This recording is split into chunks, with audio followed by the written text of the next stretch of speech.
Nobody wakes up and decides to cut off their family out of the blue. Going no contact is almost never the first choice, it's the last resort.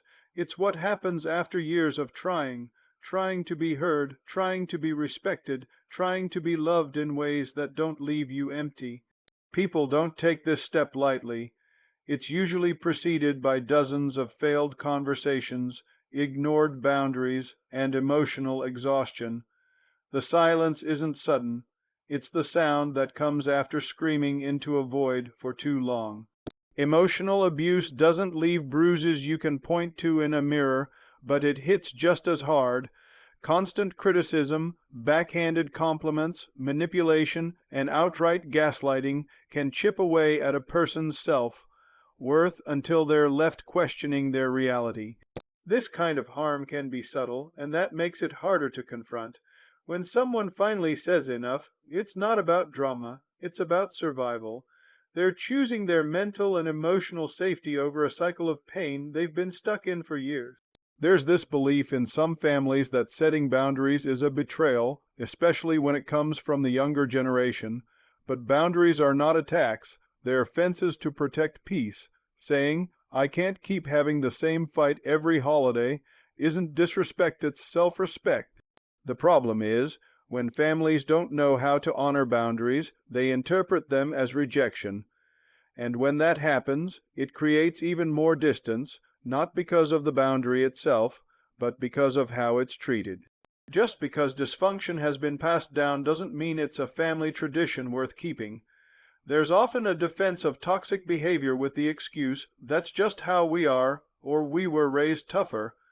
But being raised in pain doesn't justify passing it down. The truth is, we can love our families and still choose to break harmful patterns. Growth doesn't mean you hate where you came from. It means you're choosing to leave it better than you found it. Silence from an adult child isn't always peace, it might just be protection. Some families interpret the lack of contact as a sign that the issue has been resolved or forgotten, but the absence of drama doesn't mean healing happened.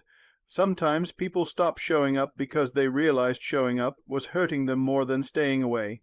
And in that silence, there's a story, one that often goes untold because no one stopped to ask what really drove them away. It's uncomfortable to admit, but sometimes it's the parent who needs to reflect. Adult children aren't always entitled or rebellious. Many of them are simply tired of trying to earn love that should have been unconditional. And when reconciliation is approached with guilt, shame, or manipulation, it pushes them even further away. Real healing starts with listening, not lecturing. Owning mistakes without excuses opens doors that defensiveness keeps shut. At the end of the day, not every family bond is salvageable, and that's a hard truth. Sometimes the healthiest, bravest thing someone can do is walk away, not with hatred, but with peace. It doesn't mean they don't love you. It means they love themselves enough to stop reliving the pain. If you're the one who walked away, you're not broken, you're healing. And if you're the one left behind, maybe the next step isn't blame, but a quiet moment to ask, what part did I play? Because the answer to that question might just be the beginning of something better. Emotional abuse doesn't always leave visible bruises. Unlike physical abuse, it hides in tone, words, and silence. It's the parent who constantly criticizes, the sibling who undermines your choices, or the relative who uses guilt as a weapon. These wounds don't show up on your skin, but they shape how you see yourself, often convincing you that you're never good enough, never doing enough, never being enough. And because there's no physical mark, victims often feel ashamed for even calling it abuse. But just because it's invisible doesn't mean it's any less real or damaging. This type of abuse wears you down over time. It creeps into your thoughts until you guess everything, your feelings, your memories, even your sanity. Emotional abuse thrives in families where denial is passed down like heirlooms. The message is often, "We didn't mean it," or "You're too sensitive," but that invalidation is part of the harm. It keeps people stuck, confused, and afraid to speak up. The person being hurt is made to feel like they're the problem for noticing the hurt in the first place. That kind of cycle leaves emotional scars that often take years to even recognize. Many adult children try to maintain relationships with emotionally harmful family members for as long as they can. They don't want to cut ties, they want connection. But when every attempt at peace ends in more pain, something has to give. No contact isn't about punishment, it's about self-preservation. It's a line drawn in desperation, not anger. It's what happens when someone says, "I've begged you to see me, to respect me, to stop hurting me," and you won't. So they stop talking, not because they want to, but because they've run out of ways to stay without breaking themselves. Family systems often silence emotional abuse with tradition. Generational pain gets disguised as culture, identity, or strength. Children are told, "That's just how we are," as if being emotionally cold or harsh is something to be proud of, but normalizing abuse doesn't make it harmless, it just means you've gotten used to it. When someone finally recognizes that their emotional bruises came from home, it shakes the whole foundation. They aren't trying to shame the family, they're trying to stop the legacy of pain before it reaches the next generation. Healing from emotional abuse requires truth.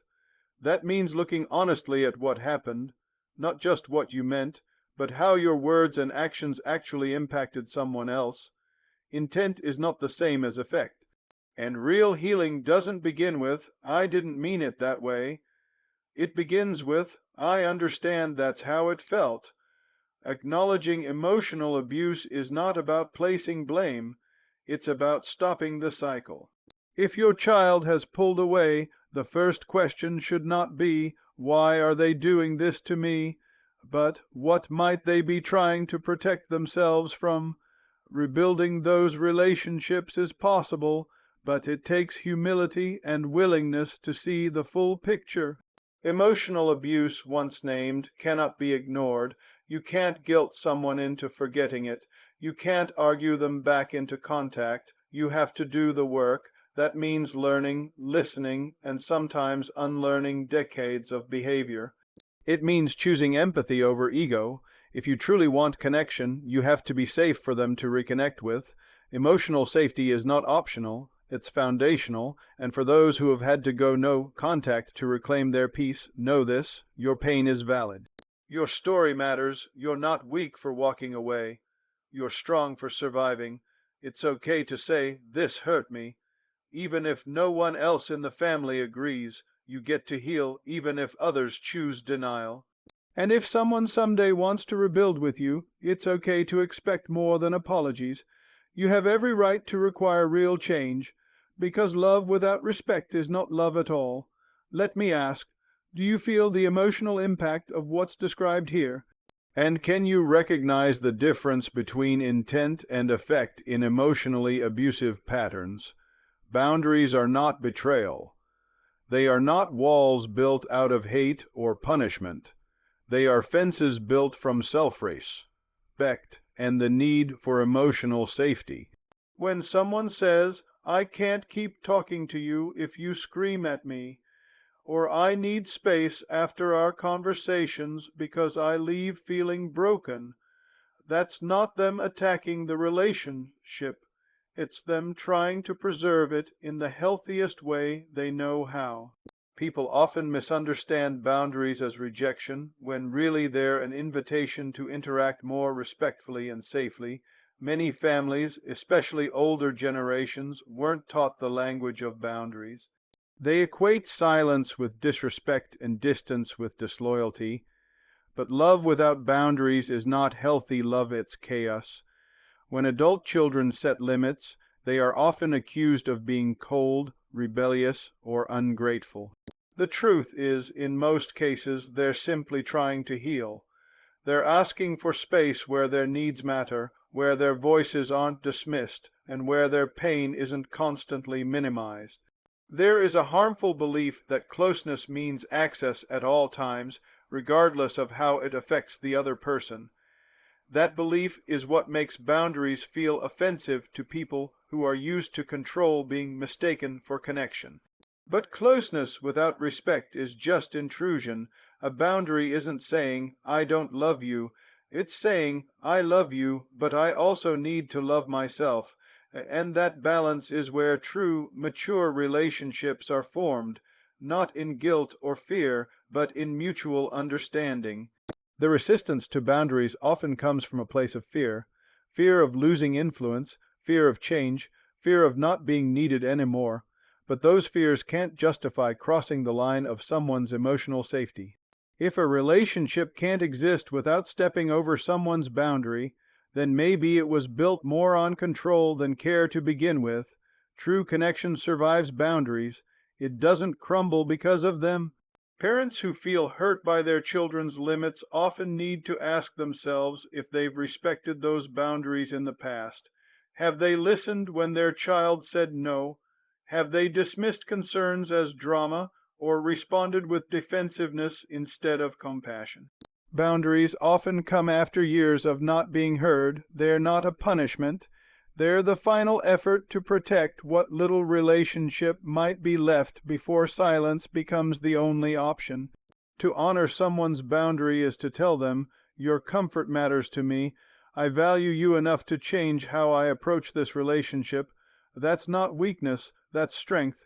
It takes maturity to hear a boundary and respond with, thank you for telling me what you need. It's a powerful step toward repair. It's also the only way trust can begin to rebuild, especially after patterns of hurt. Boundaries are the language of love for people who have had to learn the hard way that not everyone who says they love you knows how to protect you. They are not barriers to closeness. They are the foundation of it. When we respect each other's emotional limits, we say, I want a relationship with you, not one that hurts you. And that kind of love, steady, safe, and rooted in mutual care is worth so much more than forced closeness built on guilt and obligation. Boundaries are not betrayal. They are often the last hope for preserving a relationship that has become too painful to continue in its current form. When someone sets a boundary, they are not closing a door forever. They are asking for the kind of relationship that doesn't leave them emotionally depleted. Saying, I can't keep doing this with you, or I need space to heal, isn't an act of rejection. It's an act of survival.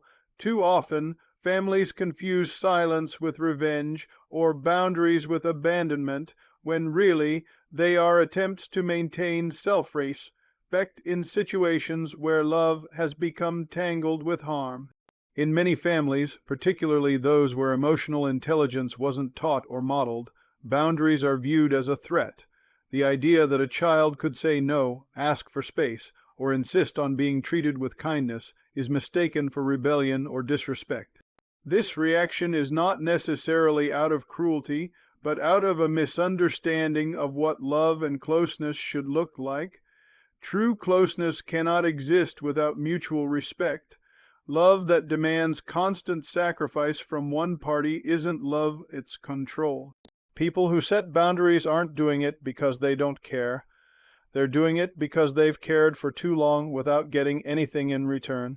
They've endured conversations where they were belittled, situations where they were manipulated, and memories they carry alone because no one ever took their pain seriously. When someone finally says, I can't do this anymore, they've usually already tried everything else. They've had the talks, they've shown up, swallowed their hurt, tried to forgive, tried to explain, and when none of that changed anything, they chose something that would. The pushback to boundaries is often rooted in fear. Some people fear being replaced, losing control, or facing the reality of their own mistakes. That fear can quickly turn into guilt trips or anger, as if the person setting the boundary is the problem.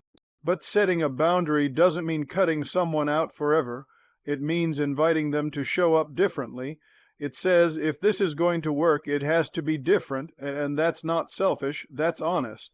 For the person on the receiving end of a boundary, the best response isn't defensiveness, it's reflection, Ask yourself, what happened that led to this? Was I really listening? Did I make it safe for them to tell me how they feel? These questions aren't easy, but they are necessary. No contact or distance doesn't happen out of nowhere. It's the result of feeling like being close only causes more pain, and when someone pulls away, it's not about punishing you, it's about protecting themselves. If a relationship matters, the way back is through accountability, not through guilt, not through pressure, and not through pretending nothing happened. It starts with acknowledging the hurt, even if it was unintentional. It means changing the way you show up. It means understanding that the other person has a right to ask for what they need, and you have a choice about whether you can meet them there.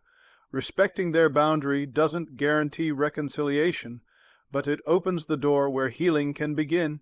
Boundaries are not about being cold or harsh or unforgiving. They are the clearest expression of someone trying to say, I want peace in my life, and if you can meet that person with empathy instead of ego, there's a chance to rebuild. But if you see their boundary as a personal attack, you'll never hear what they're really saying. Boundaries are not the end of love. Often they're the last attempt to save it. Generational patterns don't make dysfunction acceptable. Just because something has been done for decades doesn't mean it's healthy or right. Many families excuse harmful behavior by saying things like, "That's just how we are," or "It was the same when I was growing up." But what's been passed down from one generation to the next can often be trauma disguised as tradition. Pain doesn't earn credibility just because it's old. It earns correction. And until someone decides to break the cycle, it will keep repeating itself, causing harm to every new member born into it. When a person grows up in a household where yelling, silent treatment, emotional manipulation, or favoritism are the norm, they may not even recognize those behaviors as damaging until much later in life. It often takes stepping outside the environment, through therapy, outside relationships, or self-reflection, to see how unhealthy it really was. What was called discipline might have been control. What was passed off as tough love might have been rejection. And what was excused as just the way we talk may have been years of verbal abuse. It takes an incredible amount of strength for someone to stand up and say, "This stops with me," because going against a family's generational dynamic can feel like betrayal. The pressure to stay loyal, to keep the peace, or to not question authority is deeply embedded in many family systems. But silence doesn't heal pain, it protects the status quo. And often, the person who chooses to speak up or walk away is painted as the villain, not because they did something wrong, but because they disrupted the unspoken rule that no one talks about what's broken. When someone challenges these generational norms, they're not trying to destroy the family. They're trying to save their future from looking like the past. They're trying to raise children without fear. They're trying to have relationships built on trust, not intimidation. They're trying to heal wounds instead of passing them down, and that's not selfish, that's brave. Breaking the cycle doesn't mean you hate your family. It means you love yourself enough to say, "I deserve better, and so does the next generation." Families often claim they value respect, but real respect is a two-way street. You don't get to demand it because you're older or because you've been through more. Respect that is demanded but not given in return becomes control, not connection. If a parent, sibling, or elder refuses to examine how their behavior has affected others simply because they think they're owed respect, they are upholding dysfunction, not wisdom. Growth requires humility, and generational healing starts when those in power are willing to listen. No one is saying that older generations didn't face their own battles, but surviving pain doesn't give you permission to inflict it. In fact, it should give you more empathy, not less. The idea that if I went through it, so should you, is not a legacy, it's a curse. True strength lies in using your experience to make things better for those who come after you, not forcing them to endure the same hardship to prove their worth. What happened to you may not have been your fault, but continuing it is your responsibility. Ultimately, healing generational pain requires honesty. It requires someone being willing to name the hurt, to refuse to normalize dysfunction, and to choose a different path. It's not easy, and it often comes with backlash from those who benefited from keeping things the same, but healing is possible, families can change, and sometimes the most loving thing you can do for yourself, your children, and even your ancestors is to say, the pain stops here. Silence doesn't mean peace was achieved. In fact, silence can be one of the loudest signs that something is broken beyond repair. When someone chooses to go quiet, it is often because they've already spoken, cried, explained, and pleaded too many times without being heard. Silence becomes the last resort when every attempt to communicate has been dismissed or twisted. It's not about avoiding conflict, it's about removing oneself from a conflict that's been won, sided for far too long. When peace cannot be built through understanding, silence becomes the shelter people seek for survival. There's a dangerous misconception in many families that if no one is arguing, everything must be fine. But unresolved pain doesn't disappear just because it's not being talked about. It lingers beneath the surface, growing heavier over time. People begin to avoid gatherings, dodge phone calls, and withhold the truth, all in the name of keeping the peace. But that's not peace. That's fear dressed up as harmony, and eventually someone will reach a point where pretending is no longer an option. When a person finally decides to walk away quietly, they're often labeled as dramatic, cold, or ungrateful. Rarely does anyone stop to ask, what made them go silent? The truth is that silence usually follows years of emotional exhaustion. It's the result of being constantly invalidated, blamed, or made to feel small. And when someone realizes that their voice will never be valued in a particular space, they make the heartbreaking decision to stop using it altogether. Silence is often mistaken for indifference, but it's actually filled with emotion. Grief, disappointment, anger, and sadness all live in that quiet. The person who stops talking isn't the one who gave up. They're the one who held on the longest.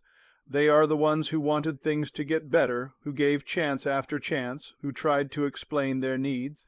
But when nothing changed, they chose the only path left that offered any kind of peace, even if it came at the cost of connection. Families sometimes interpret silence as closure, assuming that time has healed all wounds. But healing doesn't happen just because time passes. It happens when effort is made, apologies are offered, and behavior changes. Without those things, silence becomes permanent. And over time, people learn to live without the ones they once fought so hard to keep. That loss is deep, but it's also freeing because it marks the end of a chapter filled with hurt and the beginning of one centered on self-respect. Those left behind by someone's silence often struggle to understand why it happened. Instead of confronting their own role in the breakdown, they may choose to rewrite the story, painting the silent one as selfish or unreasonable.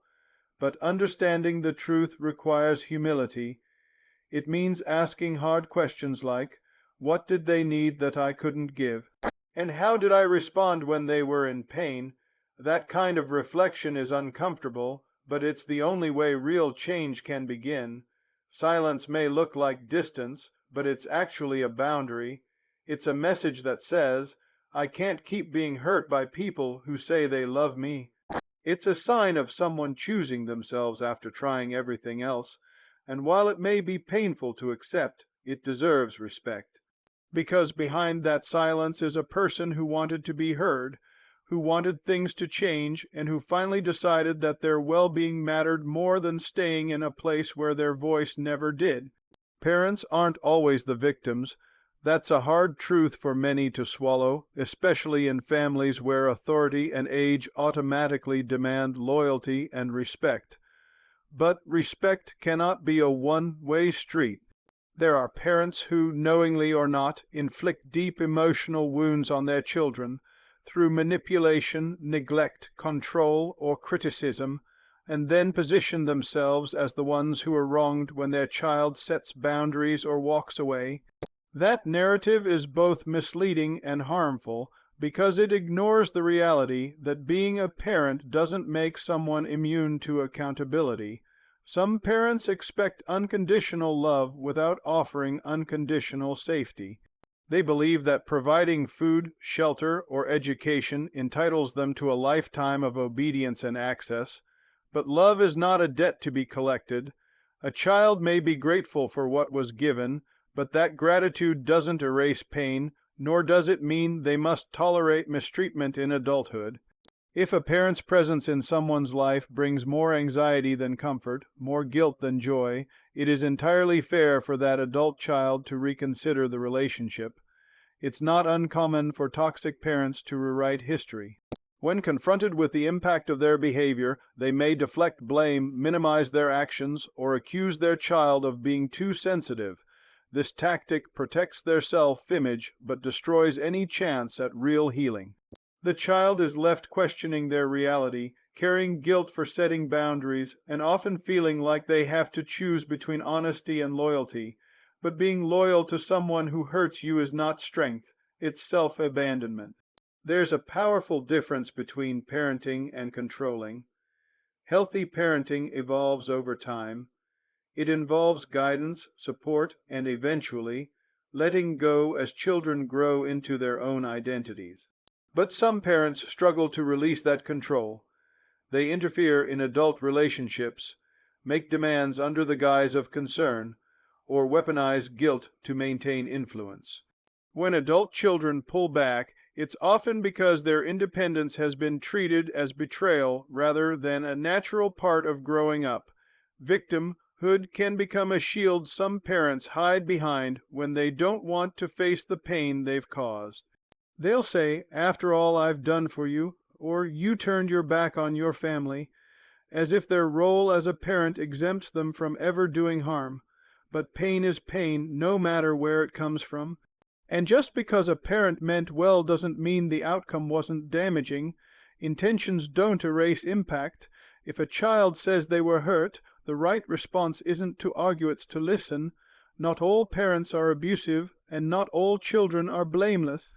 But the conversation must include the reality that some adults were raised in environments that left them emotionally wounded. Ignoring this truth doesn't preserve family unity, it preserves dysfunction.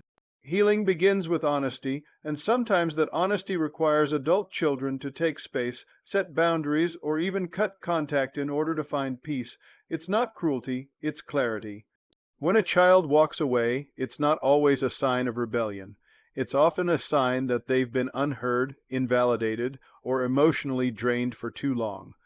Parents who truly want reconciliation must be willing to see their children as individuals with needs, limits, and voices of their own.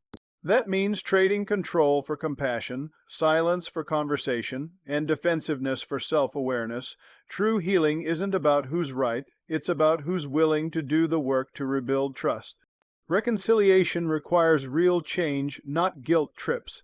When a family relationship has been damaged or strained, especially when someone has chosen distance or gone no contact, there's often a hope that things can go back to the way they were. But if the way things were caused pain in the first place, returning to that dynamic only guarantees more of the same. Healing doesn't come from pretending nothing happened or brushing the past under the rug. It comes from acknowledging the damage and taking responsibility, not through emotional manipulation or forcing a false sense of closeness. Guilt trips are a common reaction when a parent, sibling, or relative doesn't want to face their own role in a falling out. Phrases like "you only get one mother" or "after all I've done for you" are designed to create shame and pressure, not healing. They shift the focus away from the root issues and onto the person who walked away, painting them as the problem for enforcing boundaries. But shame is not a bridge to reconnection. If anything, it drives the hurt party even further away because it proves the other person is more interested in control than understanding. Real change, on the other hand, is rooted in humility. It requires a willingness to hear uncomfortable truths without getting defensive or turning the conversation around. It means asking, "What did I do to contribute to this?" instead of, "Why are you doing this to me?"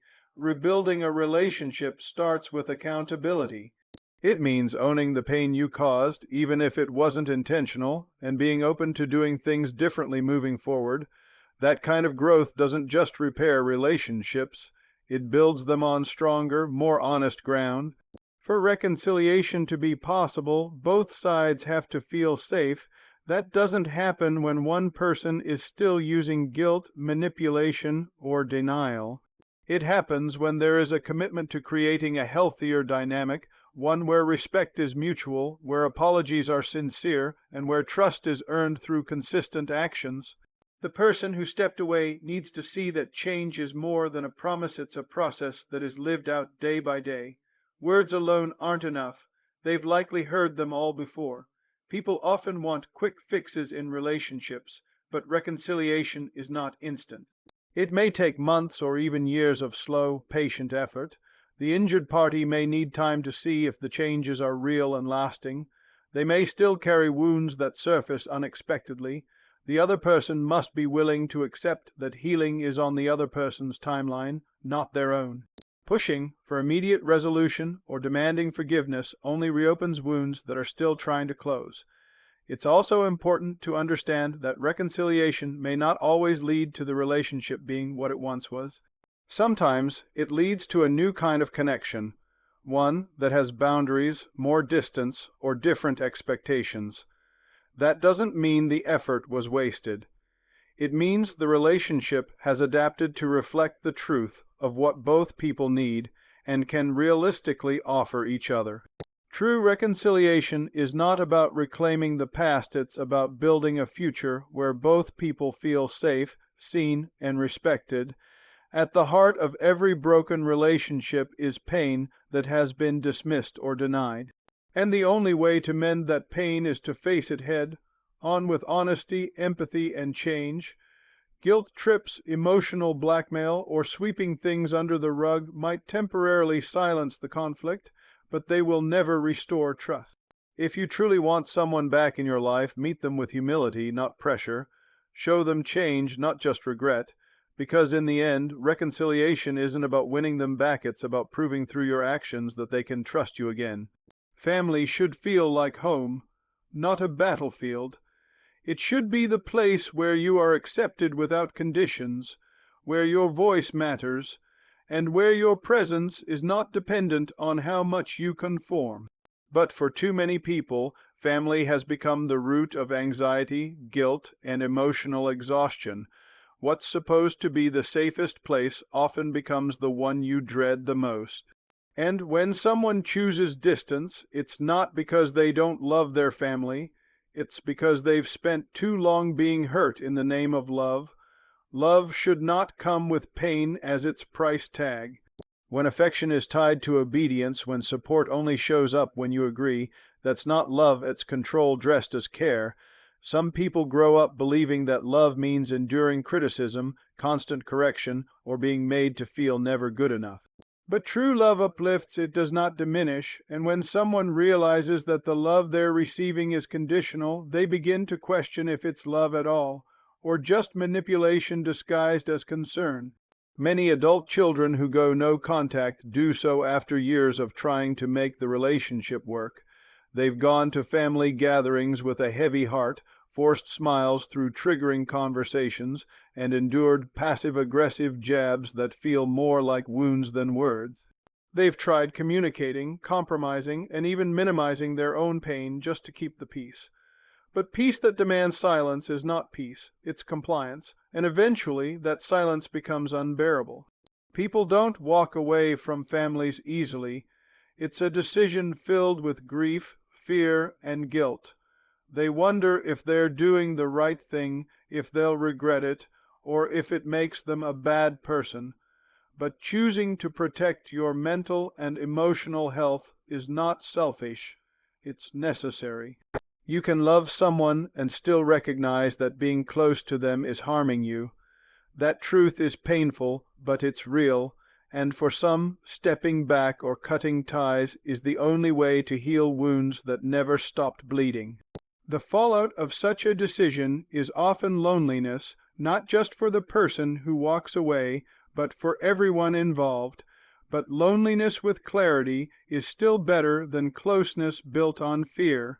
It gives space for reflection, for healing, and for growth. Something that can't happen in the middle of chaos. The absence of conflict is not proof of harmony, just like the presence of relatives doesn't always mean you're loved. Sometimes letting go is the only way to hold on to your own sense of self.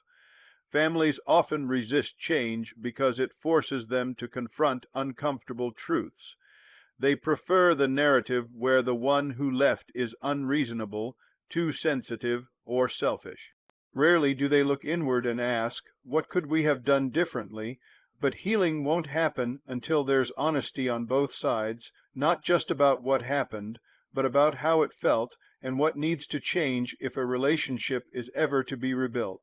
That starts with listening, not judging, owning, not deflecting.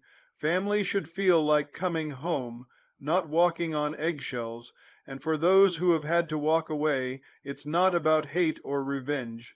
It's about peace, clarity, and protecting a heart that has endured enough. When home becomes a battleground, stepping away is not an act of war. It's an act of self-preservation. And sometimes distance isn't the destruction of love. It's the only way for love to find a new, healthier path forward. Healing is possible, but only if both sides are willing. It can't be forced, demanded, or guilted into existence. True healing is a process that requires openness, honesty, and consistent effort. It means being willing to sit with discomfort, to face difficult truths, and to take responsibility for the roles each person played in the pain. One person cannot carry the weight of repairing a relationship alone. When only one side is doing the work while the other refuses to acknowledge their part, healing becomes nearly impossible.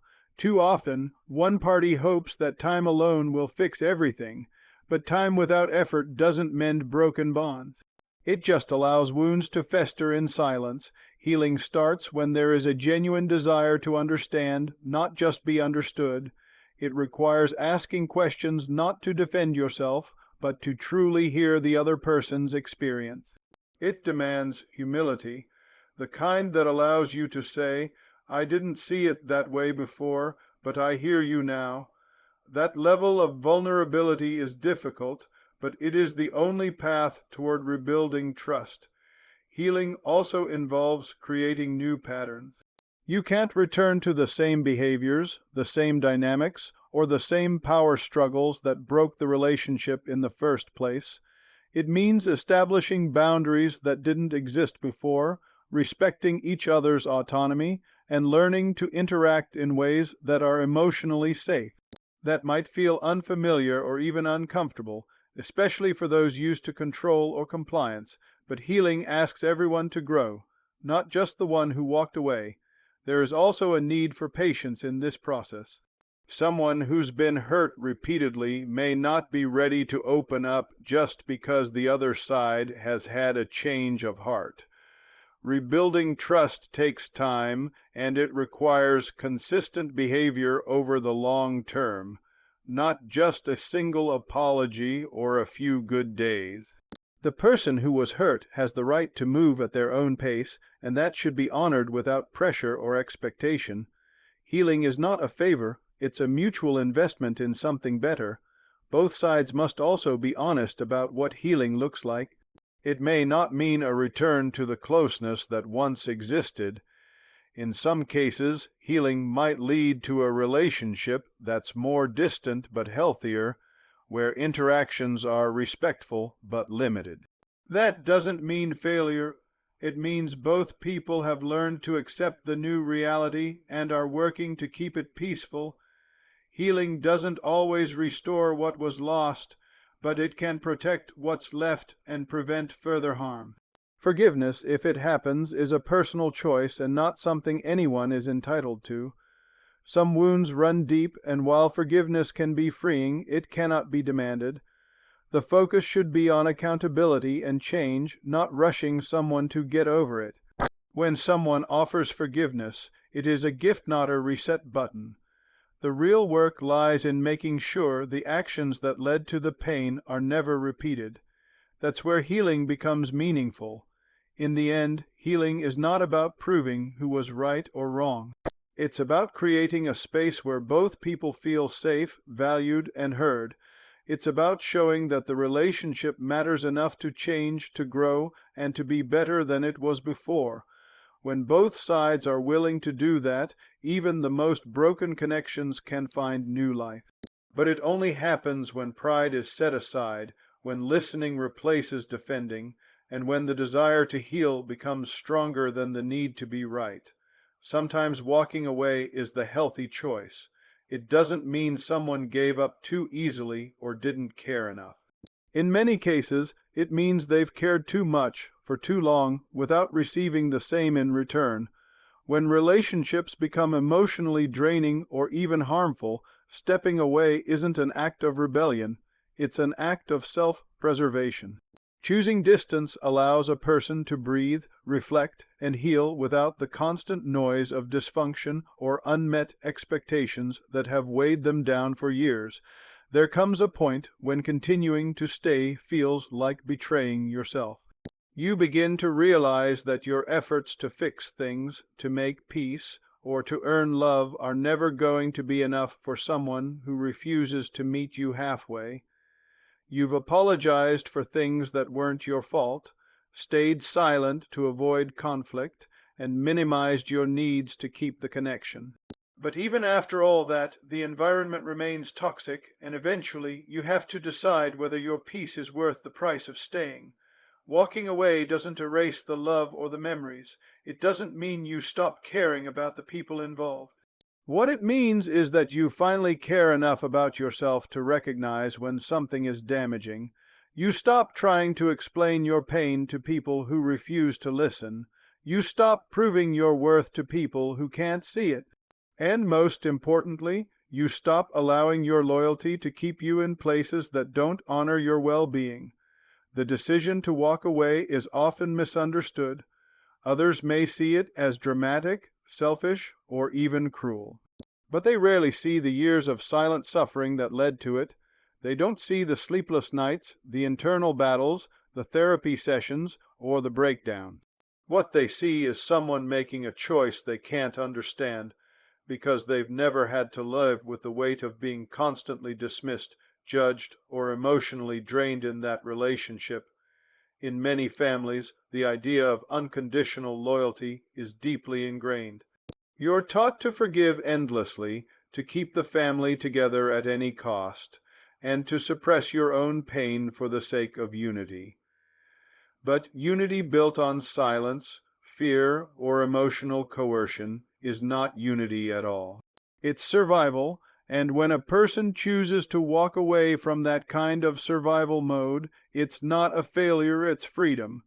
It's choosing to live, not just exist, and that choice should be respected, not condemned. Sometimes the healthiest boundaries are the ones that come with distance. That space allows both sides to grow, to reflect, and to consider what went wrong and what needs to change. And sometimes that space turns into clarity. You begin to see the relationship for what it truly was, not what you hoped it could be. And while that realization can be painful, it's also incredibly empowering. You learn that you're allowed to choose environments that feel safe and relationships that nurture rather than drain you. Ultimately, walking away is not about proving a point. It's about reclaiming your peace. It's about creating a life where you are no longer defined by past pain or trapped by family roles that never fit you. It's about giving yourself the love, care, and protection you once begged others to give. And while the journey after walking away may be lonely or difficult at times, it is also where true healing begins. Because sometimes choosing yourself isn't just healthy, it's necessary.